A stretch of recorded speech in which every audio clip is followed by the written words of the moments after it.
The House That Dreamed About You, Part 1, narrated in the third person, but glued tightly to Marcus's mind. Marcus didn't realize the house was dreaming about him until the morning he woke up to find his own face pressed into the paint. That was the detail his brain refused to accept at first. The fact that it was his face, not some random stain, not some water damage pattern, not an amusing pareidolia you could laugh off and send to a friend as a "hey, doesn't this look like" text. No, it was him. Profile view, forehead, nose, mouth, chin. Even the little chip in his front tooth, somehow captured in dried latex and plaster like a fossil imprinted in ancient stone. It was on the wall beside his bed, the wall that had been offensively blank the night before. Eggshell white, smooth, uninteresting. When he'd plugged in his phone and turned off the lamp at 1:37 a.m., he'd looked straight at that space and registered only emptiness, the ordinary flatness of a rental he hadn't yet made his own. Now it was a relief map of his own sleeping face. As if the house had spent the night trying to remember him, and the best it could do was press the memory into paint. He sat up too fast, heart spiking, the cheap mattress springs complaining under his weight. Light slanted in from the narrow window, that bleached-out October brightness that made everything look like a faded photograph. Dust motes drifted in the beam, turning lazily as if they, at least, weren't particularly concerned with impossible things on walls. He rubbed his eyes. He counted to 5. He looked again. Still there. It wasn't crisp, not photorealistic. More like what you'd get if you pressed someone's face into wet clay and then painted it over. Subtle ridges and dips, the faintest suggestion of an eyelid, the curve of a nostril. But once his brain locked onto it, he couldn't unsee it. It was him. Not just a face. His face. His first thought was that he'd slept against the wall somehow, and left an impression. A stupid thought, because he always slept on his back, and the bed wasn't even flush against that wall. There was a narrow strip of floor between the mattress and the paint, where his phone charger and a single lost sock lived.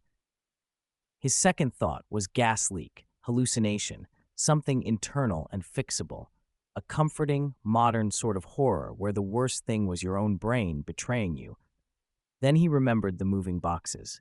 He turned, scanning the rest of the small bedroom, as if expecting the cardboard towers to vote on what he was seeing. 3 stacks beside the closet, books, kitchen, miska. 2 against the far wall, clothes, bathroom. On top of clothes, the lamp he'd carried room to room yesterday because he hadn't found the energy to hook up any of the overhead fixtures. Every switch in the house had produced nothing but dry clicks. The landlord's text apologizing for some minor electrical quirks, old wiring. "I'll send someone Monday," still unread in his notifications. He'd moved in yesterday. He'd slept here once. He knew these walls. He'd seen them bare. Hadn't he? He slid out of bed, every movement oddly careful, as if a sudden gesture might disturb the image and erase the only proof it had ever existed. The floorboards under his bare feet were cold in that particular way. Older houses held on to night, an exhale of stored chill rising from the wood. The wall looked cooler than the rest. If that was even possible, if temperature could be localized to a patch of paint shaped like his own face. He raised his fingers, hesitated a fraction of an inch away, then lightly touched the ridge of what should have been his reflected forehead. It was smooth, not wet, not textured, no physical difference he could feel. But his fingertips tingled anyway, a pins and needles fizz, like when a limb fell asleep and started to wake. His breath sounded too loud in the little room. "This is stupid," he whispered. The face on the wall did not disagree. The house had seemed like a good idea when he signed the lease. Good ideas, he was starting to understand, often came dressed in all the right numbers. $900 a month in a city where that number alone felt like a joke. A standalone, 2-story early 1900s place that somehow hadn't yet been shaved down into soulless condos. Narrow front porch, flaking blue paint, leaded glass window over the front door that caught evening light in a surprisingly pretty way.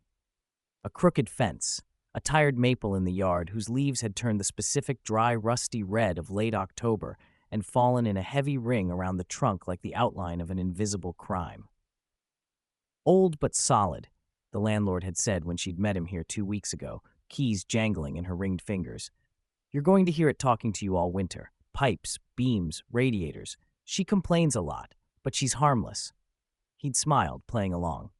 "She, that a real estate term." "That's a house term," she'd replied. "You'll see. Old houses like this, they have attitudes, opinions. You'll learn how to live with her." He'd chalked it up to small talk. She was older, late 50s maybe, hair pulled back in a no-nonsense bun. The kind of woman who had probably seen younger tenants leave after a year because they couldn't handle the noise or the drafts or the fact that the place didn't come with a built-in latte machine. Harmless, he'd repeated in his head. Old but solid. Attitude he could live with. And anyway, what were the alternatives? Another white box apartment with neighbors pounding EDM through the walls and management emailing chirpy community event invites while quietly raising the rent every 6 months? He'd signed. He'd paid the deposit. He'd moved his life into this house on a drizzling Sunday while his breath ghosted in the air and the maple dumped its last handful of leaves onto the walkway like a warning. He'd slept here one night. And now the wall knew his face. He made coffee on autopilot because he needed the ritual more than the caffeine. The kitchen helped. It was easier to believe in the reality of the house down here, where the weirdness felt purely architectural.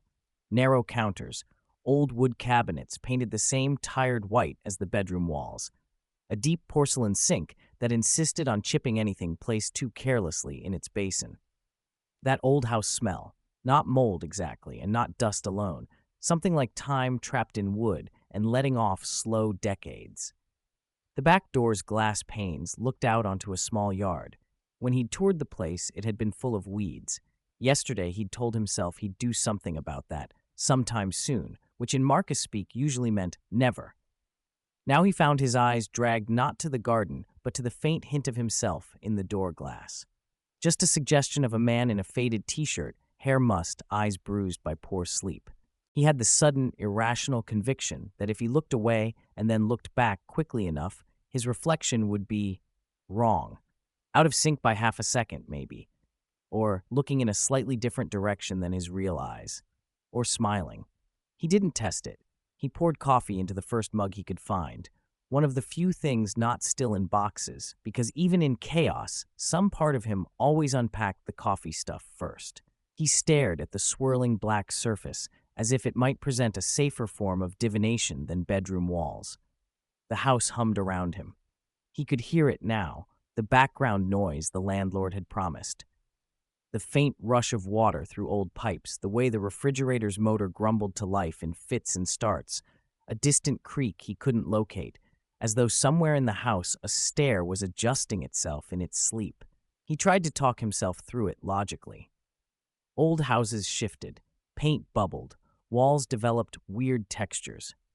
Maybe there had been something under the paint already, repairs, joint compound, some hidden patchwork that, under the angled morning light, just happened to resemble his profile. If he measured it, maybe it wouldn't really line up with his face. Maybe it was smaller or larger, and his mind was just snapping it to the nearest known pattern, the way people saw animals in clouds. That was probably it. He clung to that explanation like a lifeline. He took a sip of coffee. It tasted faintly metallic. He didn't own a tape measure, which felt like the kind of failure adulthood should punish. But he did own an old notebook and a pen with half the ink left, which would have to do. If he couldn't solve it, he could at least document it. The act of writing had always helped. Lists, schedules, notes scribbled during college lectures. Somehow the act of putting something on paper dragged it out of the swirling chaos of his head and pinned it down where it could be interrogated. Date, Monday, October 24th. Day in house. 2:86 a.m. Subject, wall pattern beside bed. He described what he saw. Not poetic terms, just shapes, positions, angles. He stood in front of the wall and traced the outline of the face with his eyes, then sketched a clumsy profile in the notebook. He walked to the bathroom, looked in the mirror, just long enough to confirm that, yes, his nose did that slight dip at the bridge, yes, his chin rounded that exact way, and cross-referenced. He even held the notebook up to his face, comparing. It matched, too closely. He wrote that down too, though it made his handwriting jerk across the page. The more he tried to rationalize it, the more irrational it felt. At one point, he pressed his palm to the wall and kept it there, counting silently to 60, waiting for something to happen. Heat, cold, movement, any proof that the uncanny pattern carried some electricity, some difference. Nothing. It remained a wall that had somehow grown his face overnight. He dropped his hand, suddenly exhausted. "You're losing it," he told himself. The house said nothing. But somewhere above him, something shifted, a soft, dragging sound, as if a piece of furniture had moved a fraction of an inch, or as if a sleeping giant had rolled over in its dreams. He froze, head tilting toward the ceiling. There was nothing directly above his room except the second-floor hallway and the other bedroom, still empty. He hadn't unpacked anything up there. There was nothing to move. Old house, he thought. Old bones settling. "She complains a lot," the landlord had said. He made himself relax his shoulders. He wrote down the sound anyway. The first night he dreamed about the house, it was still the normal kind of dream, the disjointed, nonsensical, cut-and-paste narrative the brain produced when it wasn't under supernatural pressure. He was standing in front of it again, only the maple was taller, its branches reaching so far over the roof they seemed to be holding the little house down, pinning it to the lot. The windows were all eyes. When he tried to go up the front steps, the porch sagged under his weight and opened like a mouth. He woke with his heart racing, the way you wake after any anxiety dream, and was almost grateful. Dreaming the house, he understood. Houses made impressions, especially new ones. Your brain churned through whatever you'd done during the day. Moving was stressful. Of course, it showed up in sleep. Nothing paranormal about that. He lay in the dark, listening to the rhythm of his breath and the occasional complaint of the floorboards as the house shifted. The red digits of his alarm clock read 3:19 a.m. He told himself he didn't need to look at the wall. He was fine without looking at the wall. He could just lie here, back toward it, eyes on the ceiling, and exist in a small pocket of denial where the shape in the paint did not exist. He lasted 19 seconds. Then he turned. Moonlight, washed thin by clouds, slipped through the narrow window and painted a pale rectangle on the wall. His face was still there. He could see less of it in this light, just the contour of forehead and nose, the shadowed dip beneath the lower lip. But it was enough. Even blurred, even half erased by darkness, it still looked like him. He found himself whispering to it. "I didn't look like that before I got here," he said, voice barely audible, as if not wanting to wake anyone, even though he was alone, even though the house had no one else to hear him. "I didn't exist on you, so how do you know me?" The question slipped out before he could stop it. In the silence that followed, something like a draft slid along his bare arms, raising goosebumps. The air smelled faintly of wet wood, as if it had just rained inside somewhere upstairs. The wall said nothing. The house exhaled. He eventually fell back asleep, face turned resolutely away, watching the red digits crawl forward. When he woke, the face on the wall had changed. It was still him, but now the eyes were open. The second morning, he told himself not to check, which, of course, meant he checked immediately. It wasn't a huge change. If someone else had walked into the room, they might not have noticed. Just a shift in where the ridges and depressions fell, a subtle redistribution of shadows that made the eye shape less like a closed lid and more like an open socket, the hint of an iris. But he saw it. He saw it the way you see the difference between a photograph taken mid-blink and one taken with the subject fully awake. The face on the wall was waking up, or watching. He almost laughed then, a thin, hysterical sound. "This is what you get," he said aloud, the words bouncing oddly in the empty room. "You wanted character. You wanted something with a story." Talking to himself was better than talking to the wall. Marginally. He showered, dressed, and avoided every reflective surface with the avoidance pattern of someone in recovery. Mirror above the sink, towel draped over it. Chrome fixtures, don't look directly at them. Shiny patch on the floor where the polyurethane caught the light, just so. Step around. He went to work because the alternative was staying home and watching paint dry into his own features. His coworkers at the small marketing firm barely registered his distraction. They were all half distracted themselves, scrolling through campaigns and messages and whatever fresh absurdity social media had served them that morning. "You look like you didn't sleep," Lisa said at one point, pausing by his desk with a mug of tea. "New place," he said. "Old house. Noises. Ooh, haunted yet?" she joked. "Not yet," he lied. "Give it time. Old houses always remember things. My grandma used to say they dream when no one's looking." He stared at her. "Your grandma said that?"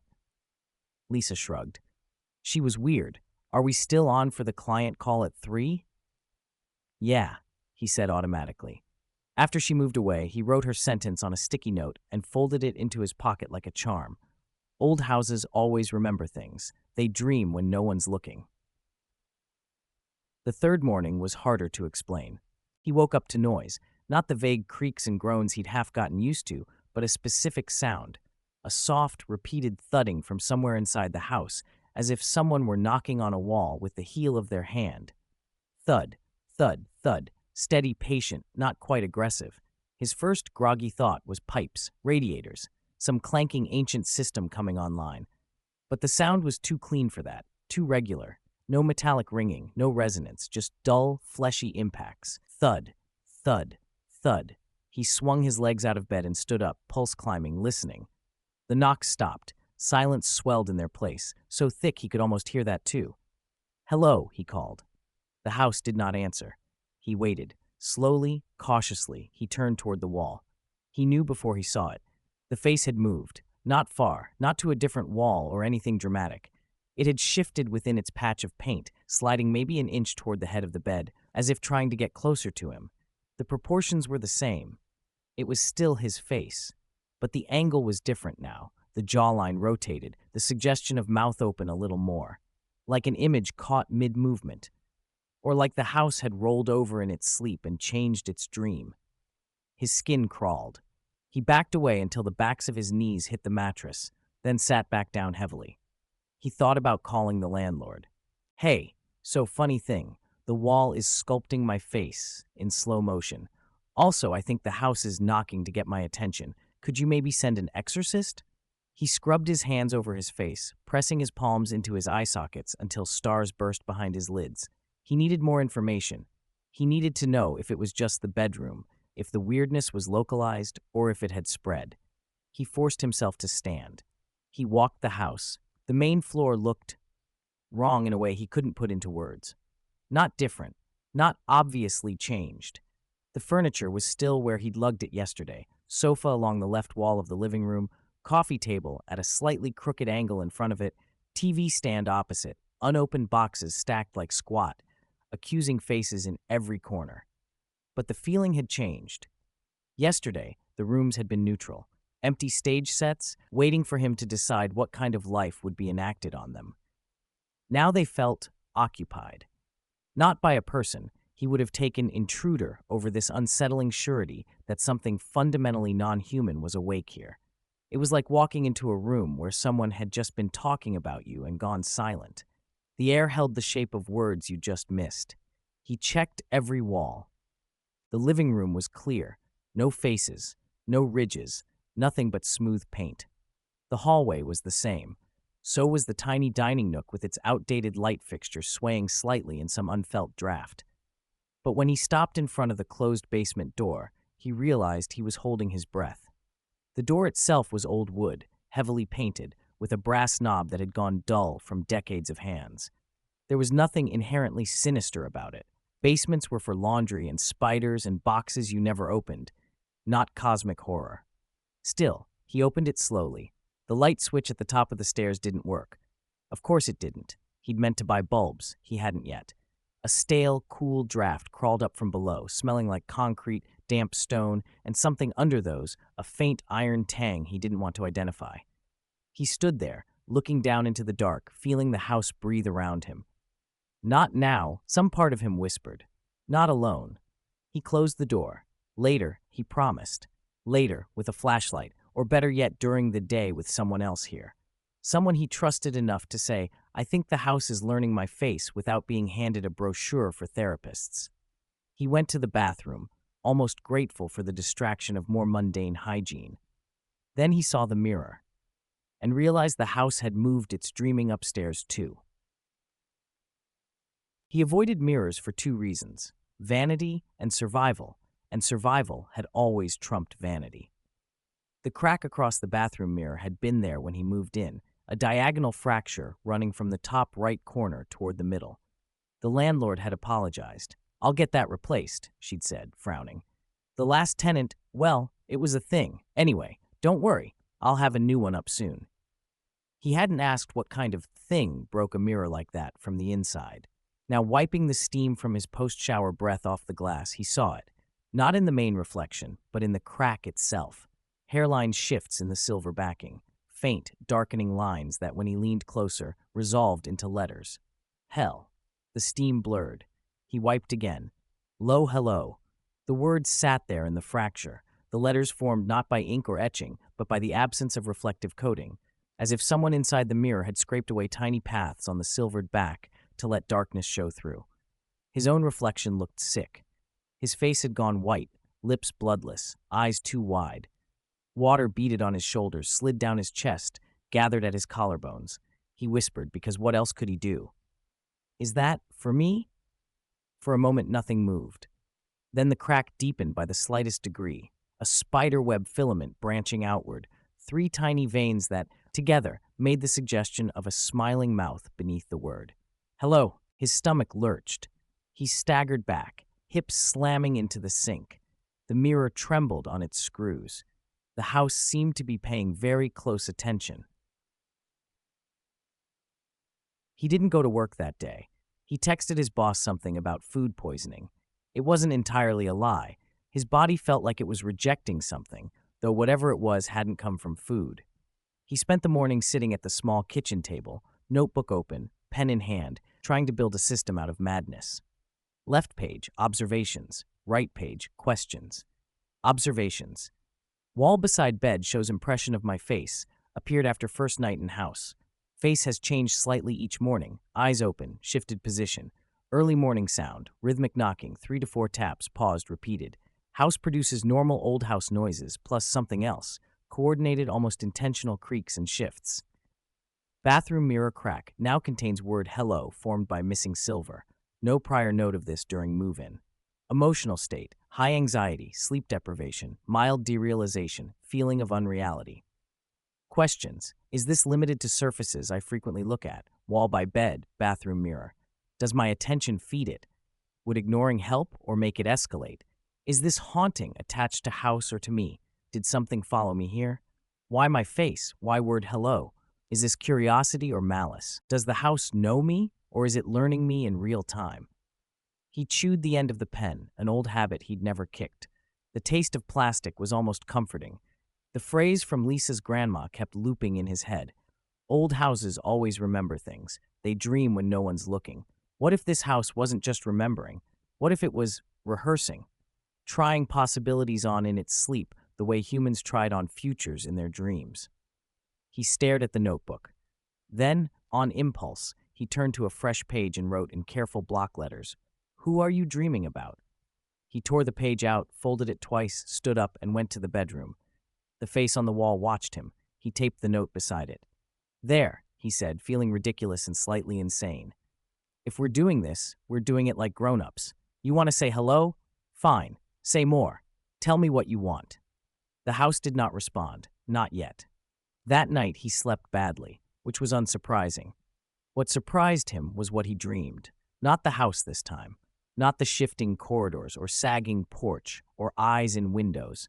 He dreamed himself, not as he was now, but younger, maybe 20, to that liminal age when college had been numbers and sleeplessness and the specific buzzing anxiety of not knowing what came after. In the dream, he was standing in a hallway that felt familiar in that dream way, where you know a place not because you've been there, but because your brain insists you should have.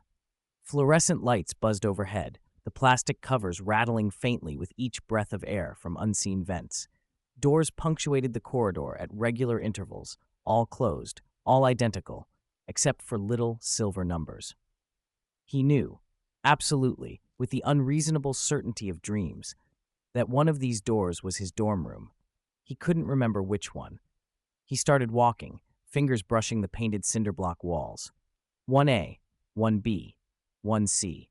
The numbers blurred when he tried to focus on them, At some point, the corridor shifted under his feet.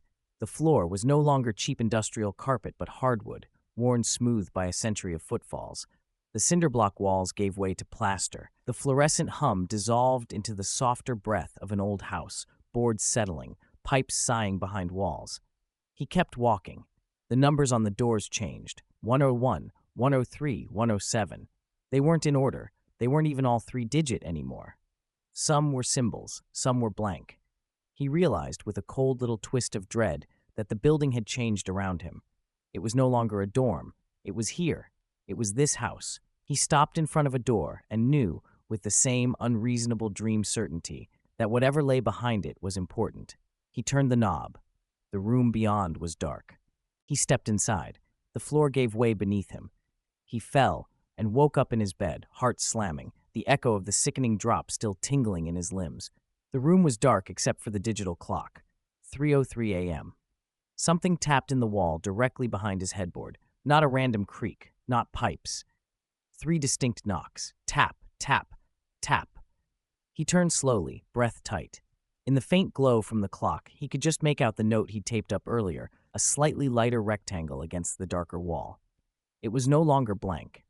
The pen strokes were jagged and too dark, ink pressed hard enough to indent the paper, as if someone had been learning how to hold a pen while writing with his hand. In unfamiliar, looping letters, all caps, someone had answered his question. Who are you dreaming about? Underneath, a single word, you. He didn't sleep again. He sat up in bed, back against the headboard, putting the wall and the note and the impression of his face behind him, where he couldn't see them, which somehow helped and somehow didn't. The house creaked periodically, as if stretching in its sleep. He could feel it now, in a way he hadn't before, not just as a structure, but as a presence. Not one mind, not something as simple as that. More like a network of impressions, layers of emotional residue soaked into its beams and joists and plaster. Arguments that had happened in the kitchen decades ago, their anger fossilized in air, laughter that had once filled the living room and still vibrated faintly in the floorboards, grief pressed into the banister where someone had gripped too hard on their way upstairs. Every house had that, he supposed, if you believed in that kind of thing. But this one was awake. Like all those residues had finally reached critical mass and tipped into something like consciousness. And that consciousness had noticed him. You. Had he felt this anywhere else and simply ignored it? In other apartments, other rentals, had he moved in and the walls had taken his measure and he'd been too busy to listen? He thought of the dream, of the hallway shifting from dorm to old house, the feeling of falling when he stepped through the wrong door. Death, his mind supplied unhelpfully. Dreams of falling meant fear of losing control, psychologists would say. But what if this one meant something more literal? His brain tried to skitter away from the thought. He let it. It was easier to deal with the now, the face in the wall, the word in the crack, the note with its answer, you. He picked up his notebook, flipped to a clean page, and began to write again. Whatever this was, it had escalated when he engaged with it. The wall face had changed more after he'd taped up the question. The mirror had written back. The house wanted interaction. He needed to decide whether to give it. He was still staring at the blank page when dawn slid gray light through the window and painted the wall again. He turned, slowly. The face had shifted again. This time, its mouth was open. Not in a scream, in something worse. It looked like it was whispering.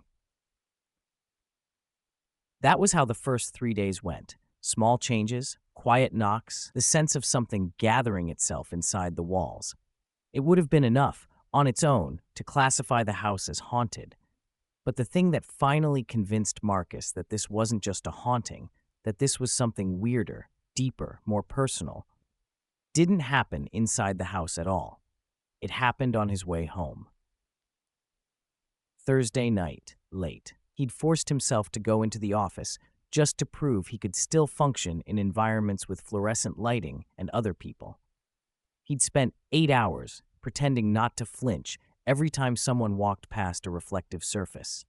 By the time he left, the sky had tilted into that blue-black that made streetlights look like halos. He walked home instead of taking the bus, hoping the air would scrub some of the static from his nerves. The neighborhood around the house was all older places, some lovingly restored, some left to sag under the weight of their own years. Porch lights glowed. Pumpkins rotted slowly on stoops. A plastic witch lay face down in someone's yard, halfway through her long decomposition, back into a box in the garage. He reached the corner where his street branched off.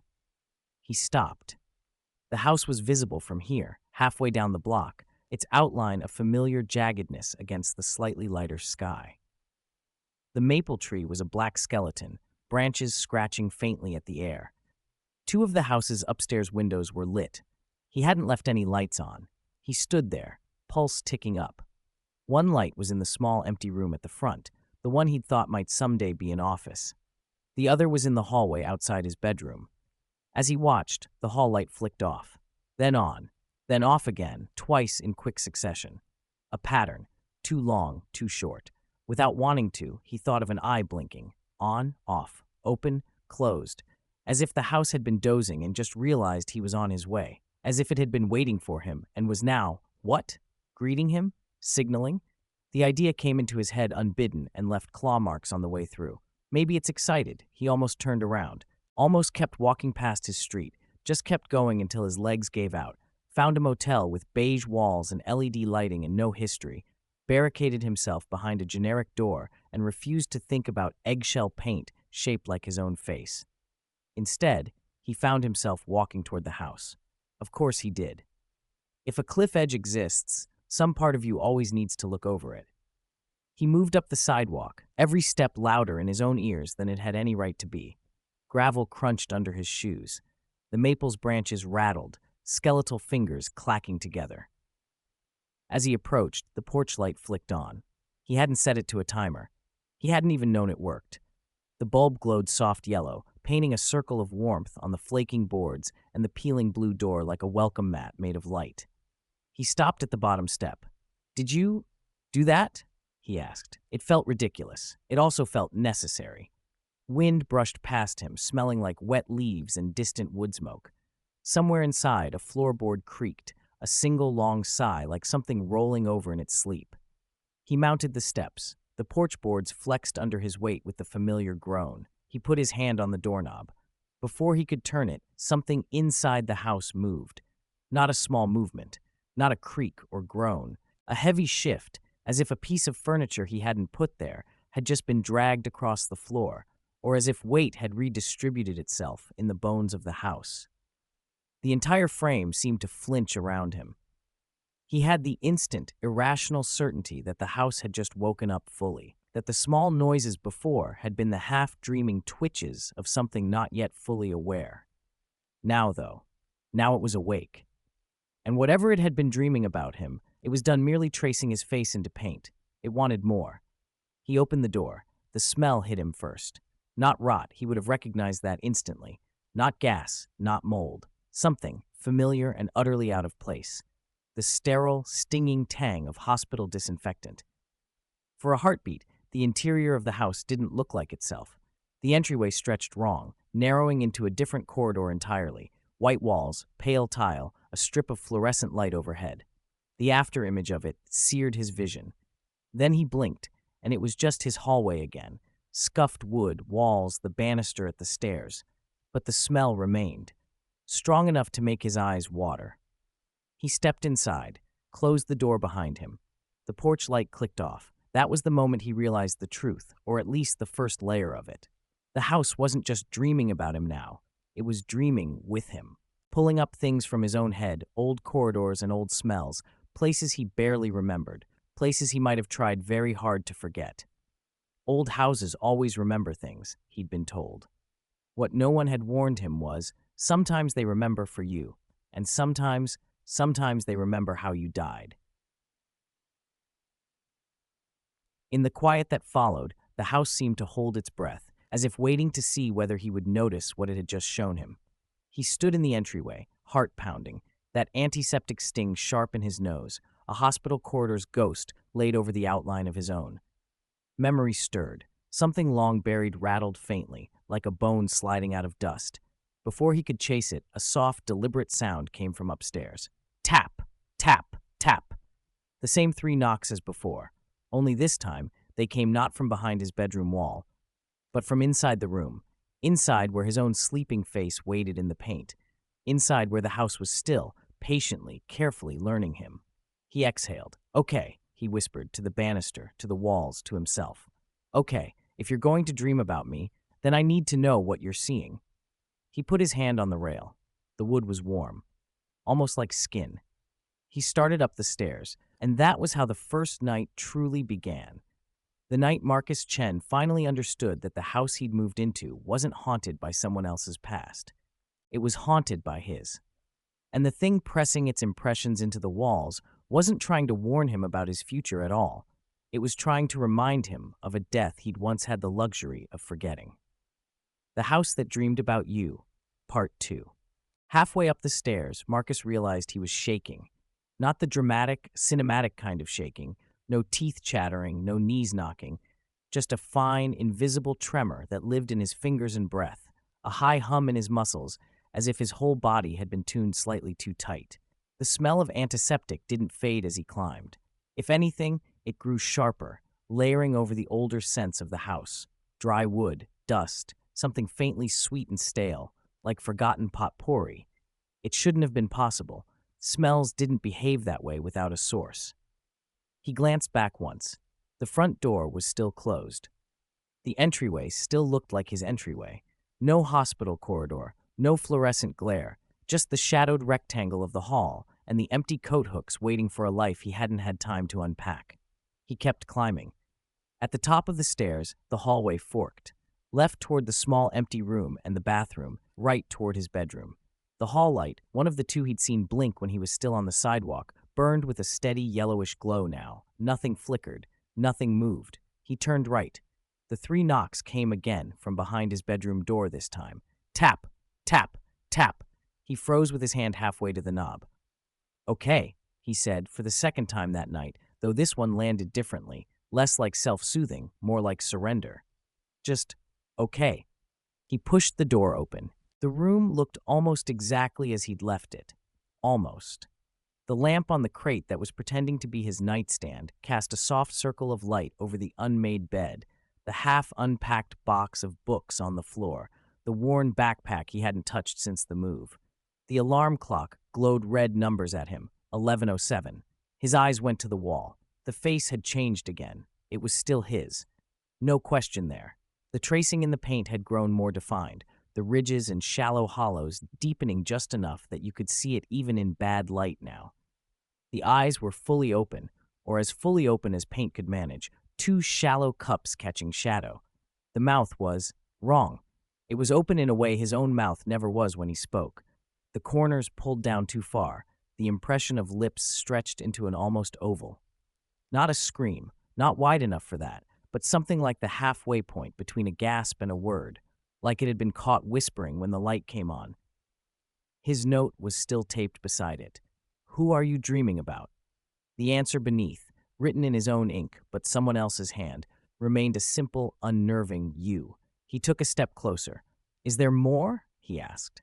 He didn't know who he was talking to exactly. House, wall, whatever dreamer lived in the beams, but the question came out anyway. For a heartbeat, nothing happened. Then the lamp flickered, just once, a brief dip in the light, like a pulse. In that fraction of a second, the room changed. He wasn't standing beside his own bed. He was standing in a different room entirely. Smaller, brighter. The walls not eggshell white, but an offensive shade of light green that made the skin tones of everyone in it look vaguely sick. Machines crowded the space, monitors, IV stands, rolling carts. He knew the smell before anything else. Antiseptic, plastic, the faint ozone tang of electrical equipment. A hospital room, his hospital room. He knew it the way you know your own handwriting even after years of not using a pen. His body reacted before his mind caught up, breath shortening, heart picking up, skin tightening. A bed dominated the center of the dream room. A younger version of himself lay on it, 19 maybe, 20 at most. No beard yet. Hair longer, a scattering of acne scars across his cheeks. There were tubes in that Marcus's nose, a drip running into his arm, electrodes on his chest.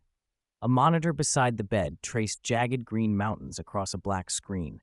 The sound, beep, beep, beep, felt like something pressing rhythmically against the inside of his skull. Someone stood at the foot of the bed. A woman, shoulders hunched, hands twisted together. He knew the set of those shoulders, the way the right one rode a little higher from years of carrying heavy bags home from work. His mother. She looked older than she should have at that moment, tired in a way beyond sleep. "Is he?" she asked the air, because no doctor was visible in the doorway. The younger Marcus on the bed did not respond. His chest rose and fell with the regularity of the ventilator. The monitor's beeping continued, steady, insistent. Marcus, present Marcus, took a step forward. His foot went through the bed. He jerked backward, breath catching. He tried again, slower, reaching out with a hand instead. His fingers passed through the frame, through the blanket, through the younger version of his own arm. The sensation was like moving through cold water that remembered being ice. He couldn't touch anything here. He couldn't change it. He was a tourist in his own past. The lamp flickered again. The hospital room dissolved. He was back in his bedroom, hand outstretched toward the wall, fingers inches from the mouth of his painted double. The antiseptic smell lingered for a second longer, then thinned into the old wood and dust. He lowered his hand. His legs felt hollow. "Okay," he said again, though the word meant something else now. The house had dreamt at him. Now it had let him dream back. Not forward, not some hypothetical catastrophe, his own forgotten past, his own death, almost death, played back for him in ghosted overlay. He sat down on the edge of the bed, notebook heavy in his lap even before he opened it. Date Thursday, October 27th, time 11:14 p.m. Event. What? He wrote quickly before the details could evaporate. Hospital, green walls, machines, mom, tubes, younger me in bed. He stared at the words younger me, pen hovering. He underlined them. Underneath, in smaller letters, he wrote another question. Have I been in a coma? He couldn't remember. That was the thing. He should have remembered. The sight of himself in that hospital bed should have tugged on threads of memory, fragments of sensation, at least. The heaviness of sedation, the boredom of recovery, the itch under bandages. The way doctors spoke in low, important voices over you, like storm clouds. Nothing came. The memory was an empty frame. He only knew what he knew because the house had played him the dream. The house had reached into something sealed off in his head and pulled it up, unrolling it onto his bedroom like an old film projected on the wrong wall. He closed the notebook. He lay back on the bed, staring at the cracked ceiling, and let the pieces jostle. He remembered being 19. He remembered college, that buzzing stress of papers and exams. He remembered a night in October, cold, wet, breath steaming as he and 3 others crossed campus way too late. Laughter turned up too loud because being young meant everything was either too much or nothing at all. He remembered, then nothing, a smear. Then, waking up in his parents' house, 2 weeks missing. It was rough, but you're okay now, his mother had said, smiling too brightly. That's all that matters.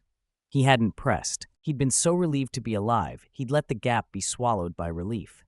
He'd told himself he'd just been sick. Flu. Mono. Something banal and forgettable. The kind of thing that knocked you flat for a bit but didn't leave story-worthy scars. He'd never asked questions. He'd never wanted to. Now the questions had come looking for him, and they had brought a house. He didn't sleep much. Every time his eyes started to close, he saw that hospital room again, his mother's shoulders, the drip stand, the green light of the monitor trace. He half expected the house to keep projecting, to keep pulling up scenes and slapping them over his reality like decals. It didn't. It seemed to be waiting. Dreaming required cycles, he supposed, even for houses. Somewhere around dawn, he decided there was one obvious thing he could do that didn't involve yelling at walls. He picked up his phone. His thumb hovered over his mother's name for a long time. Then he pressed. It rang 3 times. Marcus? Her voice was blurred with sleep and distance, and the thousand small distractions of a life that no longer revolved around keeping a child alive. Is everything okay? He almost said yes. Habit was a powerful drug. Instead, he took a breath that felt like stepping off something high. Do you remember when I was 19, he said, and I got sick? Or something happened? I was in the hospital? Silence flooded the line for a moment. Why are you asking? She said carefully. Mothers had tones. This was the one labeled fragile topic ahead. I just... He hesitated, then decided there was no non-crazy way to dress it up. I dreamed something. It felt real. And I realized I don't actually remember what happened. I just remember waking up at home afterward. Another pause. He could hear her breathing, faint and uneven. In the background, the TV murmured low morning news. You were hit by a car, she said finally. Do you remember that part? He searched his mind. Rain on asphalt, headlights too bright, a horn, or someone yelling, the sense of motion happening in the wrong direction. Yes, he said, surprised. I mean, not the impact, but yeah. Crossing the street outside the library. I remember stepping out and then nothing. I always thought I just blacked out and woke up finding out I'd broken my leg or something. You broke more than that, she said softly. Your ribs, your collarbone, and your leg, yes, they weren't sure about your head. The antiseptic smell ghosted through his nose again. Mom, he said slowly, how long was I out? You were in a coma for a week and a half, she said. You woke up on a Wednesday. We'd been taking turns sitting with you, talking to you, even though you couldn't respond. They said sometimes people can hear. I don't know if that was true, but we talked anyway. He swallowed. In the dream, he said, I saw you, in the room, with machines. I was on the bed. Marcus, her voice cracked a little. That wasn't a dream. He closed his eyes. Did I? He forced the word out. Die? The line went very, very quiet. When she spoke again, her voice was thinner. For a few minutes, she said, your heart stopped. They brought you back. They said it happens sometimes in trauma cases. It doesn't mean anything, they said. You were young, healthy. They said you'd make a full recovery. He felt the world tilt a little around the edges. How long? He asked. 3 minutes, she said. Maybe 4. Time is weird in those moments. But it was very fast. They got you back. That's what matters. You woke up. You got better. You don't need to dwell on that part. He almost laughed. He had never dwelled. That had been the problem. Did I ever talk about it? He asked. Afterward, did I say I saw anything or remembered anything? No, she said. You said you didn't remember. You said it was just nothing. Is this troubling you now? Because if talking to someone, I'm talking to someone, he said. I just needed to know if it was real. It was, she said gently. But it's over. You have your whole life ahead of you. Don't let a few minutes you weren't even conscious ruin that. He thanked her. He lied and said he felt better. He hung up. Then he sat on the edge of his bed with the phone still in his hand and stared at the wall. The house knew something about him he'd never really known about himself. He had died. Not metaphorically, not in the soft, poetic ways people use that word. Medically. 3 or 4 minutes of no heartbeat. Whatever that interval had contained, he hadn't gotten to keep. He'd woken up with a hole where his death should have been. And now he'd moved into a house that seemed dedicated to filling that hole by dreaming it onto his walls. The second vision came that evening. He'd spent the day in a kind of drift, crossing the few rooms of the house in short, aimless trips, as if distance might matter less inside than it did outside. He made food he didn't eat. He opened boxes, rearranged the same books twice, then put them all back. Every so often, he caught himself about to check his reflection. In a window, a blank TV screen, and stopped, hand half raised, as if the act itself carried weight now. He sat at the kitchen table as twilight blurred the edges of the world, notebook open. He should leave, he thought. It was an obvious thought, sensible, rational. Sell what he could, break the lease, sleep on someone's couch until he found another place, an apartment with fresh drywall and no memory, except he wrote the thought down, should leave.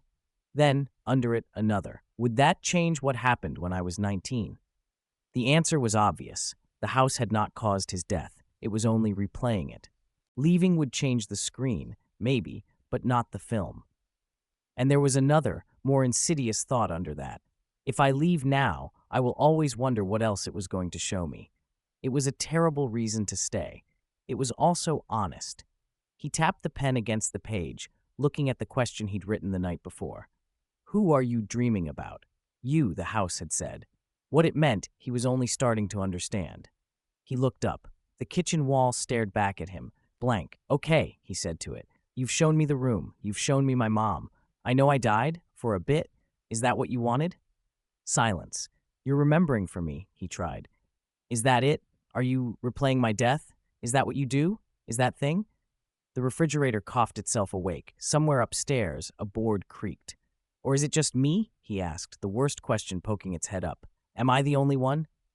He waited. Nothing. He pushed back from the table, restless. The basement door watched him from across the room. He hadn't gone down yet. Every instinct in him had been resisting it. The way you resist putting your hand into dark water when you don't know how deep it is. But the house had already shown him one submerged thing inside his own head. Maybe what it was trying to show him next was under the floor. He stood. His chair scraped a little too loud against the tile. That's where you keep the really bad dreams, right? He said to nobody. Talking out loud helped. It made him feel less like the thoughts were just echoing back off the inside of his skull. He crossed the kitchen. The basement door's brass knob was cold under his palm. He opened it. Cool air breathed up at him. This time, the hospital smell rode under it like an undernote. He flicked the light switch. He hadn't changed the bulb down here yet. He only knew there was a fixture because he'd glimpsed it yesterday. The switch clicked. A bare bulb at the bottom of the stairs stuttered awake, flickering once before settling into a weak amber glow. The concrete steps dropped into shadow, edges fuzzed. He hesitated on the threshold. Then he started down. Basements were supposed to feel heavier than the rest of the house. That was just physics and psychology conspiring, even without the supernatural. Earth pressed in on three sides. Ceilings were lower. Light was worse. This one felt like walking down inside his own chest. Each step echoed slightly too long. The bulb at the bottom hummed faintly, a high whine like a mosquito you couldn't see. The basement itself was less creepy than he'd expected in one sense. No dangling chains, no half-collapsed walls, no dirt floor. Just poured concrete, gray and cracked in places, with support columns marching down the center like a row of crooked teeth. The previous tenant had left junk down here. An old mattress slumped against one wall, a washing machine that might have been older than Marcus, a plastic laundry basket missing one handle, a cardboard box labeled Xmas that sagged with the weight of whatever hope it used to hold. What unnerved him wasn't the junk. It was the walls. Upstairs, the paint had been eggshell white. Down here, the concrete showed through in places. And in those places, shapes. Not like the face in his bedroom, no single, clear impression. These were overlapping impressions. Indentations and ridges in the concrete, scuffs and stains that, if he let his eyes unfocus, resolved into people. Not individuals, not crisp portraits. More like poses. Here, the curve of a back as someone bent over. There, the angle of a shoulder, as if someone had pressed into this wall with all their weight. Over near the far corner, the suggestion of a hand caught mid-scrape, fingers splayed. He walked along the perimeter, heart picking up, palm skimming the rough concrete. The shapes were everywhere, faint but everywhere. Like dozens, maybe hundreds of people had leaned their fear and pain into these walls over decades, and the house had remembered every single one. He thought of Lisa's grandmother again. Old houses always remember things. He stopped at the farthest corner. There was something written there, low to the ground, almost hidden behind the skeletal remains of an old shelf. He crouched, knees popping. The letters were faint, scratched into the concrete by something sharp and then half-smoothed by time. At first he thought it was just a name, Mark. Then he realized the last letters had been scraped away, uneven, as if someone had second-guessed their own handwriting halfway through. He moved the shelf aside, metal legs shrieking on the floor. There was more beneath, not just a name, a line.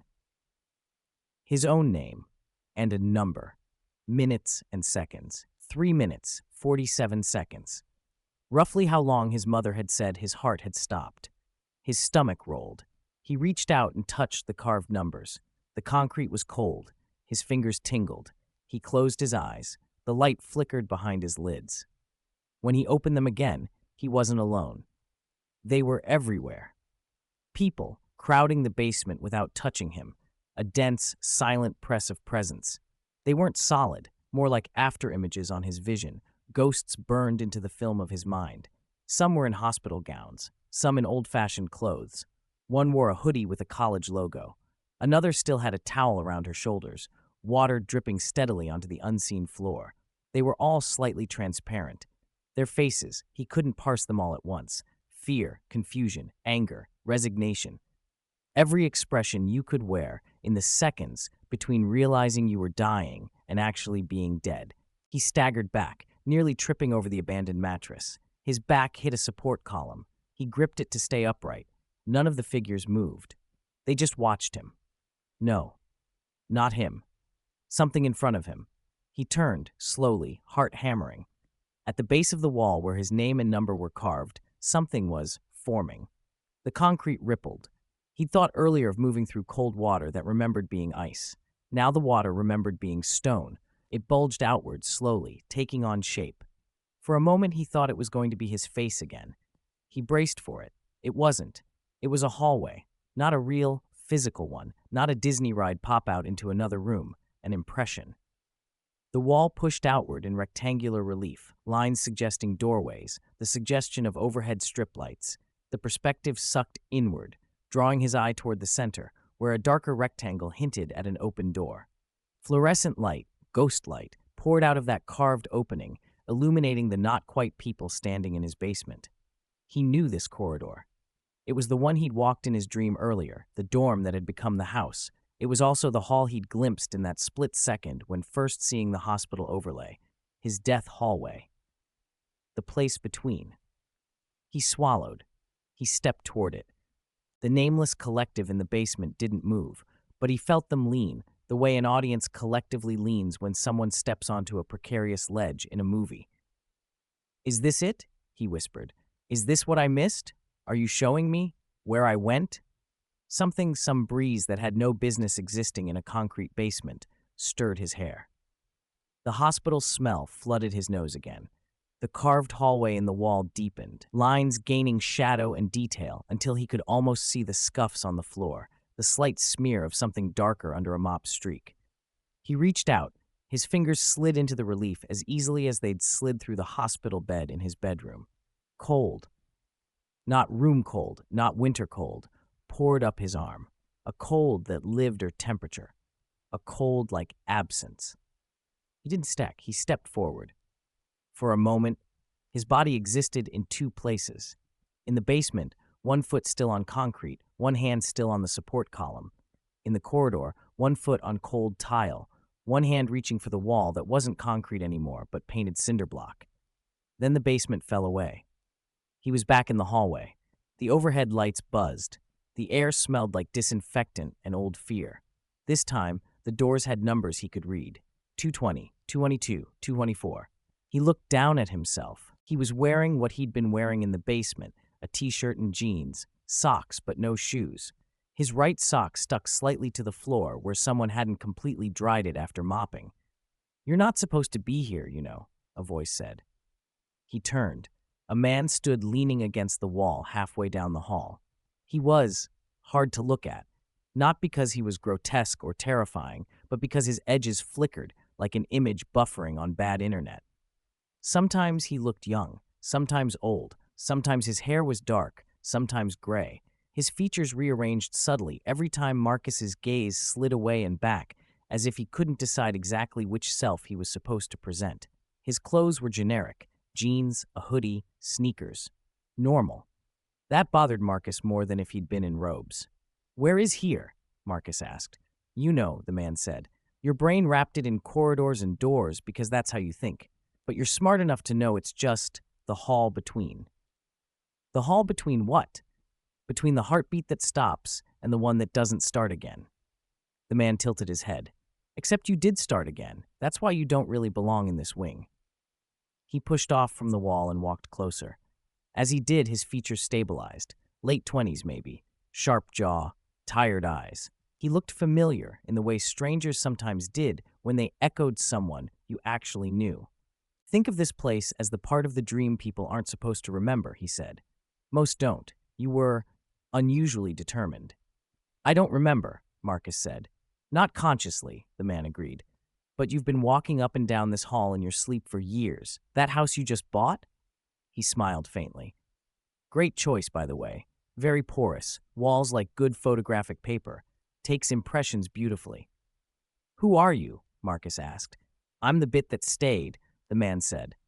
"The part of you that didn't go back across when your body started up again." Call me. The left behind death. Yours, specifically. Marcus stared. That's not how these things are supposed to work, he managed. If I was gone for, what, 3 minutes? 3:47, the man said, almost absently. It's carved downstairs. Nice hand, by the way. You always press too hard with the pen. If I was gone that long, Marcus persisted, I'm supposed to either go on or not. I'm not supposed to leave my death sitting in some hallway like lost luggage. And yet, the man said, spreading his hands, here we are. Why? Because something had to stay, the man said. That's how your kind made it work. My kind, humans. He rolled his eyes lightly, as if he'd said left-handed accountants and Marcus was being thick. You're not built to remember death. Not really. Bits of it, sure. Flashes, corridor dreams, a sense of peaceful light, whatever your culture dresses it up as. But if you came back with all of it, with the full experience of crossing, you'd break. So I broke it off, Marcus said slowly. Like snapping a piece off a memory. Think of it as an agreement, the man said. You get to go back, live, pay bills, complain about rent. In exchange, something stays here, holding your place, the death you were supposed to have, the one you dodged. And the house? That's where it got interesting. The man smiled again, but there was no humor in it. You didn't die here the first time, but this house, it's a good receiver. Lots of people with the same deal have passed through it. They're left behind deaths soaked into the walls over the years. Thin places attract thin things, you know? He shrugged. Anyway, when you moved in, a guy with an unresolved death in his pocket, you lit the place up. The house started dreaming about you the way you've been dreaming about here. Feedback loop. Marcus's hands were cold. He shoved them into his pockets. So all those impressions in the basement. Left behind deaths, the man said. Little placeholders for people who got sent back. Some upstairs, some in other buildings, some on other continents. All of them missing their deaths. All of them walking around with a structural vulnerability up top. He tapped his temple. And the house? It's the subconscious for all of them at once. That's not comforting, Marcus said. It's not meant to be. The overhead lights flickered. Down the corridor, the door at the far end, centered in his vision, drawing him like gravity, stood slightly ajar. White light spilled from the crack. Marcus swallowed. What's behind that? He asked. You know the answer, the man said. My death, Marcus said. Your full death, the man corrected. Not the quick medical version your mother remembers, the hours that passed here while they worked on your body down there. Time doesn't sync neatly, by the way. You were only gone 3:47 on the table. But up here we had longer. He pushed his hands into his own hoodie pockets. We did a lot of walking, he said. A lot of arguing. You weren't thrilled about going back. I chose to? Marcus asked. You chose to try, the man said. Big difference. No guarantees. But you felt unfinished. Heard that one before, I'm sure. I can't die yet. I haven't done X. You had a whole list. I don't remember. Of course you don't. You left the remembering part here. He nodded toward the door. Behind that is everything you insisted on keeping off yourself so you wouldn't collapse under the weight of it. The whole experience, the knowing, the sensation of being not alive anymore. And now the house is trying to give it back. The man's smile slipped a fraction. You moved into a place made of other people's unresolved endings, he said. That has a way of making your own unresolved parts active. The house started dredging me up, started pressing my outlines into the wall, started overlaying your hallway with mine. It's going to keep doing that, louder, sharper, until you either accept what's behind that door. Or leave, Marcus said. Or leave, the man agreed, which buys you time, but not forever. The agreement you made doesn't go away just because you change addresses. Marcus looked at the door. White light, thin as paper. What happens if I open it? He asked. The man raised his eyebrows. You tell me, he said. That's not helpful. Neither is staying half alive, the man said, voice softening. You've been carrying around a missing piece for 15 years, Marcus. It's why you never commit, why nothing feels quite real enough, why you drift. Part of you knows there's still a debt at the end of the hallway. You just didn't have words for it. And if I take it back, Marcus pressed, if I remember, integrate, whatever metaphor you prefer, do I die? The man hesitated. Not necessarily, he said. Not immediately. This isn't some cartoon where you open the wrong door and get sucked into a tunnel of light. You already did the leaving body part. This is about owning it, knowing the shape of what you skipped. Most people don't. Most people go back blissfully ignorant, and their left behind deaths sit in places like this until something like your house wakes them up. And the ones who do? Marcus asked. The ones who come back here and open the door. The man's gaze flicked away for the first time. Not many try, he said quietly. Almost no one, actually. You're a first in my book, or close to it. That's not an answer. He sighed. Fine. The ones who integrate their death tend to live sharper, shorter sometimes. There's a cost to carrying that much awareness around. You stop sleepwalking, but you also stop being able to pretend certain things. Risks. Time. The reality that this, he gestured at the corridor, is waiting at the end no matter what. Some people can't handle that. Some do something useful with it. Useful, Marcus echoed. Meaningful, the man amended. Not necessarily comfortable. The hallway hummed around them. Behind the door at the far end, something moved. A shadow against the light. Marcus realized his feet had already turned toward it. You're going to, aren't you? The man said. If I don't, Marcus said, the house keeps bleeding you into my life until I go crazy. Probably, the man said. It's already written your name downstairs. It's practicing.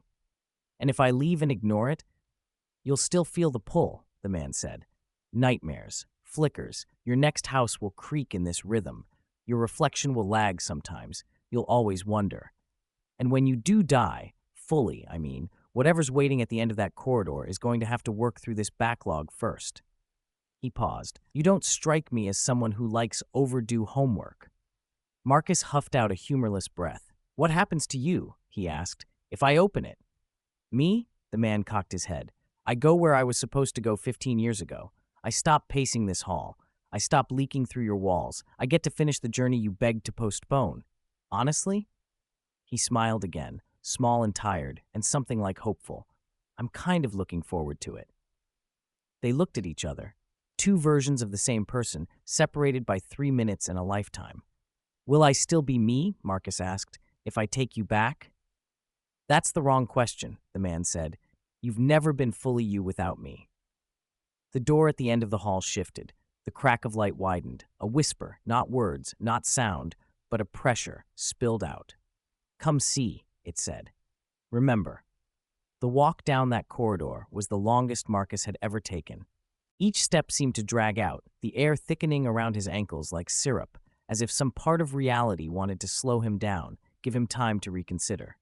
The numbered doors he passed felt like eyes. 220, 222, 224. From behind some, he felt nothing. From others, he felt presences. Not the crowding press from the basement, more like sparks against the other side of a thin wall, each one a different flavor of fear and wonder. Everyone's hall was their own, he supposed. Everyone's between place had neighbors. His hand shook as he reached for the door at the end. Up close, it wasn't anything special. Plain, institutional, wood laminate, a metal kickplate, a scuffed handle. He'd held this handle once before, he knew. Only then he'd been the one on the other side of it. I can't tell you what's in there, the left-behind death said quietly from somewhere behind him. That's the point. It's yours. It's also the only thing you've never been able to audit. Might be nice for once. Marcus let out a breath he hadn't realized he'd been holding. He opened the door. A room. For a moment, there was only light. Not the overbearing, all-consuming tunnel cliché. No choirs, no angelic blare. Just brightness. White, soft-edged. He squinted. Shapes emerged. A room. Not the hospital room he'd seen from the outside. This one was different. Bigger. Walls that weren't walls. Edges fading out into mist at the corners, as if the room were still rendering. A floor that felt solid but looked like light condensed into a surface. No machines. No bed. And in the center, a version of himself he had never seen. Not younger, not older. Just realer. This Marcus looked exactly like he felt inside when he forgot to be anyone for anyone else. Face relaxed, shoulders loose, no defensive hunch. Eyes clear in a way they rarely were these days. He wore no particular clothes. When Marcus tried to focus on them, they slid away, like his brain refused to assign a brand or era. The realer, Marcus looked up as he entered. Oh, he said, and his voice echoed in a way that wasn't sound at all. You actually came back. Marcus's throat tightened. I had help, he said. From me. Yeah. The other Marcus smiled. I was wondering when he'd managed to drag you all the way down the hall. Stubborn, we are. Where is this? Marcus asked. Your death, the other said simply. The full part, not the medical chart, the subjective experience. You asked to keep it. They said you couldn't. This was the compromise. They? Whatever's on call when someone cracks the code and tries to negotiate with the dark. He shrugged. Doesn't matter. Labels don't help much here. You bartered. You argued. You pleaded. You were very persuasive, as it turns out. Eventually, we agreed to split you. You go back minus this. I stay. I hold the knowing. I keep the death warm.